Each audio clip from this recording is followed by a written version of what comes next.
I have a friend, sharp, successful, run her own business, who still has her assistant print out her email so she can read them on paper.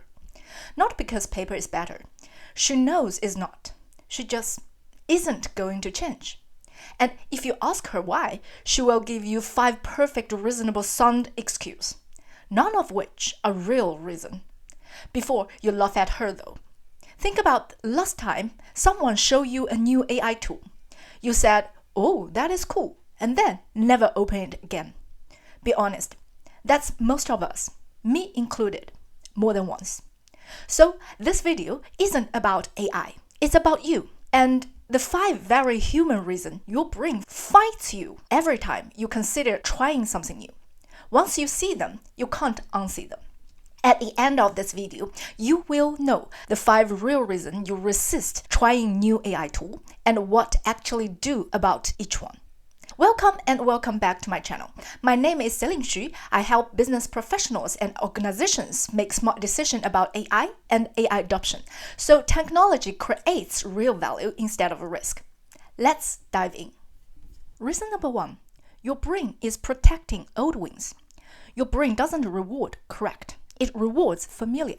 Every time an old way of doing something worked for you, your brain quietly reinforced that pathway. Neurons that fire together, wire together. The more success you've had doing it in old way, the harder your brain works to convince you that new way is risky or unnecessary.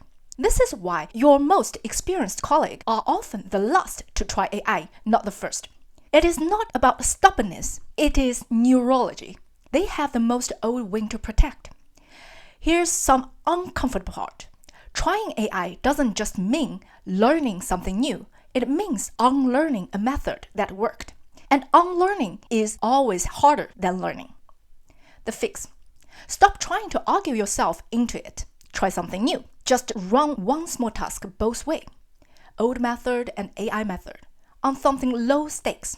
And let the result do the convincing. Your brain trusts evidence more than argument. Just do it. Number 2, your environment also supports the resisting. Here are something uncomfortable. A lot of your resistance isn't even yours. It's borrowed from others working or living with you. We don't just copy the people in the room with us. We copy our friends' friends, the group chat, the society, the unspoken. We don't really do that here. If the people around you are skeptical or quietly competitive about who needs AI least, you absorb that, even if nobody said a word out loud. That's not weakness. It's how humans are wired. Conforming to a group used to keep us alive. But it means if you are the only one in your circle experimenting, you are swimming upstream. And if everyone around you is skeptical, of course you are too. The fix. Find one person, a peer, a friend, who actually use AI well and talk to them about it. You are not looking for a tutorial. You are looking for a partner. You are looking to borrow a different social signal and a partner to change together. It is even better if you can embed yourself with a group of people already motivated to change.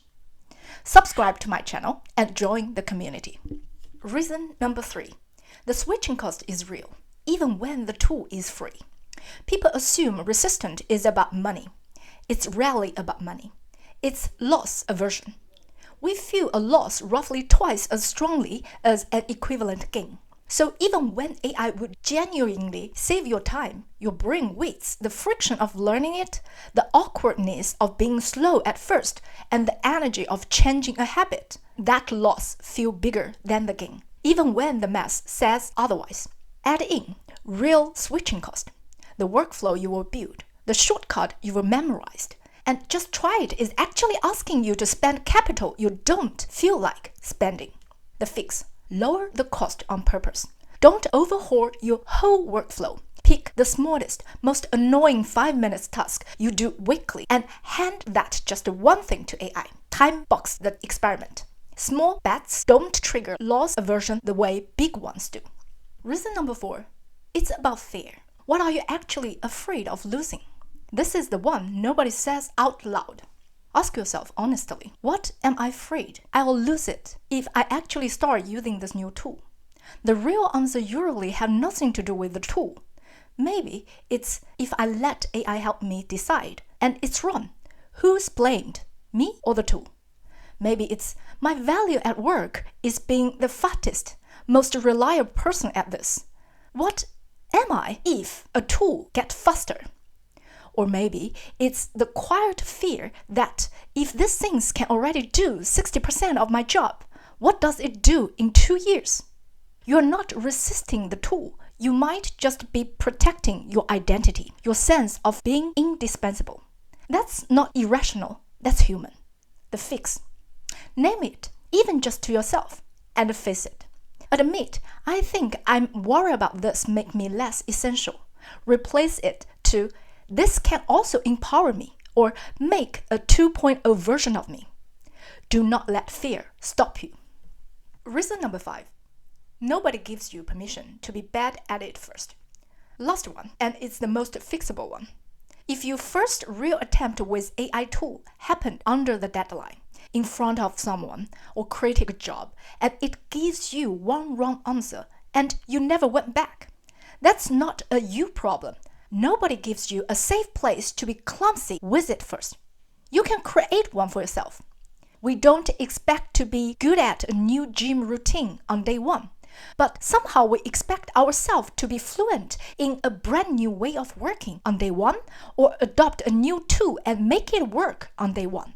Then, if we fail once, we write the whole thing off. That's not strategic. The fix. Give yourself the same runway you'd give a beginner at anything else.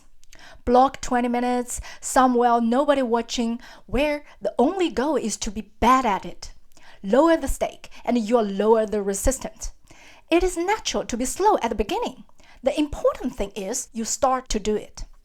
If you watch this and thought, yep, that's me, on at least one of this, good. You just turn an invisible wall into an invisible one, and visible walls you can actually climb. None of this means you are behind or bad with technology. It means you have a brain that's really good at protecting what already works for you. That's not a flaw. It's a setting that needs to be deliberate override in a small steps. Give you more credit, more time than you will be giving yourself. If this video inspiring you, hit the like button and share it with someone needs it. Tell me the comment which of those 5 your reason. I read every comment.